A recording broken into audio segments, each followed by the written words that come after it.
Bears obviously just had an amazing defensive performance, but right now they're now sitting at 9-3 in the NFC, top of their division, looking really comfortable at the top of their division after another loss by the Lions on Thanksgiving. Are these Bears for real, in y'all's opinion? Hell yes.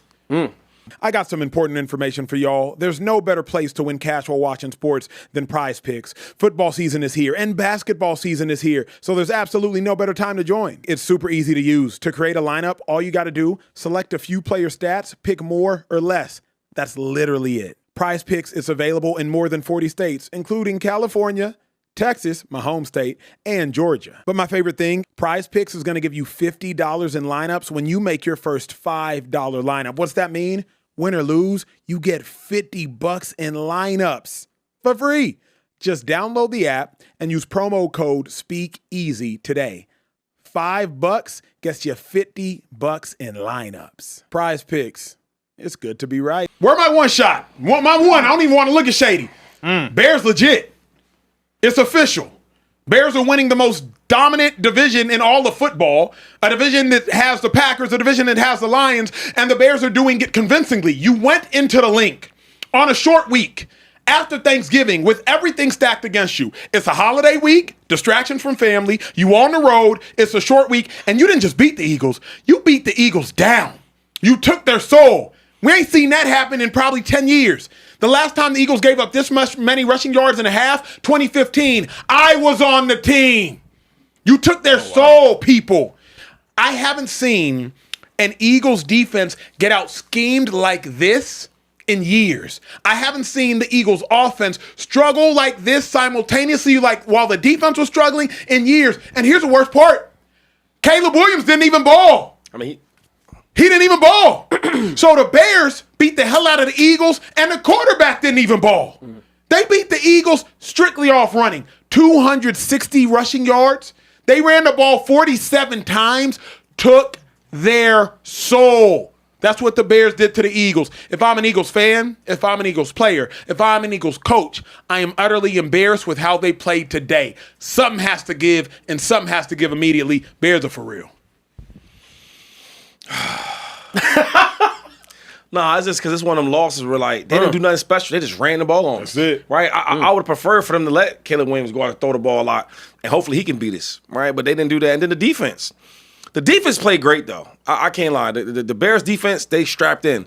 And everything they talked about from Jalen all the way down to Chauncey, they said, yo, we locked in. It's a simple offensive game plan. They talked about it, right? Yeah. And that's what they did. And they looked at the confidence. I always talk about in football, you need confidence. Any sport.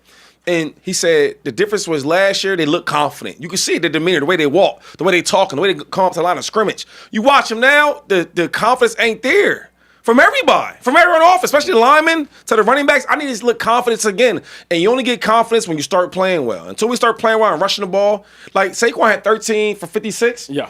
I would have loved to see him touch the ball a little bit more, but we didn't have the ball as much. Yeah, because he didn't get him involved in the pass game though either as well. It was This Bears team though, we all kind of thought, okay, now they're starting to play some real competition, they're gonna fall off. Their schedule has been overwhelmingly easy. It's unbelievably easy. The teams that they have been matched up with thus far, and after they lost to the Ravens, they lost to a backup quarterback. They lost to Tyler Huntley with the Ravens on the road. We were thinking, okay, they're not serious whatsoever. What they did out there really makes me question a lot of things. It makes me question, have we been taking Ben Johnson for granted? Have we not been taking Ben Johnson as seriously, moving over to that team that has a bunch of talent on the offensive side of the ball as seriously as we should? Because their run game is unbelievable. Bro. I'm sorry. They're making me question if the Eagles are a physical football team. Whoa. Come on, I'm being honest. Y'all got pushed around today. Here is what I will say, and Shady, you tweeted it, so it's honest. But you had them games, though. Yeah. You have them games where, maybe you wasn't as prepared as the other team, right? And maybe the other team was more hungry. Yep. You have these type of games. I just feel like when I watch the Bears, they have really, really good defense, and they are coached very, very well. Ben Johnson doing a great job over their offense. But if you stop that running game, which is hard to do, correct, I think you could control the game and win it. Because I'm not confident enough when I'm watching the Bears, and it's not just me talking, it's the way they call their plays. Yeah. If you watch the way that they play with Caleb Williams at quarterback, it's super simple, conservative offense. Yo, for today they were doing a whole bunch of runs and screens, right? Like safe. So I'm saying like the way to beat the Bears, and it's not, and I'm talking like this, obviously because we lost the game and I'm upset. But if I'm just taking my bias, Shady McCoy out of it and looking at the game, offensive defense, the way you beat the Bears, you stop their run, right, and you make them have to put points up to beat you. Yeah, I don't know if they can do that. I It's hear not you. time I and mean, time again. But let me speak on this because Shady knows it from the offensive side. I'll speak from the defensive side. The Bears' run game, to me, it wasn't that it was just physical. It was that the Bears have offensive plays that the Eagles don't even have installed.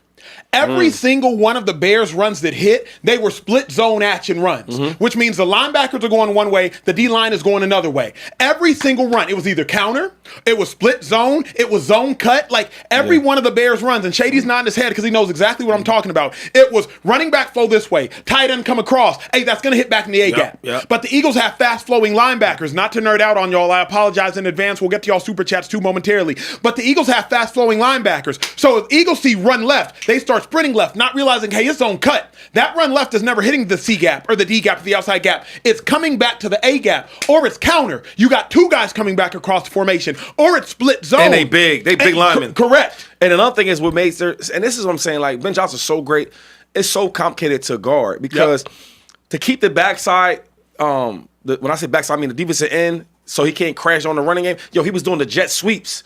The jet sweep was killing him. All right, so now when they do motion, I gotta watch for the jet sweep. Now he's doing inside zone. Yo, Ben Johnson got so creative. He started showing action right, pitching the ball, but it was coming back inside, and then the motion guy was cutting the D tackle. I'm like, oh my god. So Ben Johnson is hard to stop with all that. But what I'm saying is, if you got a physical, aggressive D line. That now, all that stuff you're doing, if I'm pushing your guys back, none of that happens. Now, you got to make Caleb Williams, the #1 pick overall, play quarterback. Correct. That's how you beat them. Agreed. Yeah. But here's the dilemma, though. They're not going to put a lot of points up, I feel like. I agree with all that, Shady. Okay. But if the Eagles, Jordan Davis, first-round pick, Jalen Carter, first-round pick, acquire Jalen Phillips, I believe, first-round pick. That's the Eagles starting D-line. You're right. The only one I'm missing is Jalen Hunt, third-round pick. But like the Eagles starting D-line is a bunch of monsters based off physical talent and based off what Nolan they've Smith done and are came doing in the league. back. Nolan Smith, excuse me. He came back. First round, everybody. Yeah, you're right. You're right. So if the Bears can do that to the Philadelphia Eagles, my thought process is there's a good chance they can do that to most teams. So you don't think Vic could adjust that? If we played him again in the playoffs somehow, you think Vic can... I want to say yes, and I tweeted Shady. These are simple corrections, but those adjustments should have been made at halftime. What I'm saying is like zone cut adjustments, split zone adjustments. That's hey linebackers, be patient. Hey, don't cross over run. Just temper your feet. Shuffle your feet. It's going to come back. The zone cut, the split zone, it's an A-gap play. It looks like a C-gap play. Yeah. Shady will never get to the C-gap. He's going to cut back. Trust it. Like, those are halftime adjustments. Those are, hey, LBs, we're over here. We're over here. Hey, DBs, go over there. D-line, you're over there. LB's right here. Hey, patience.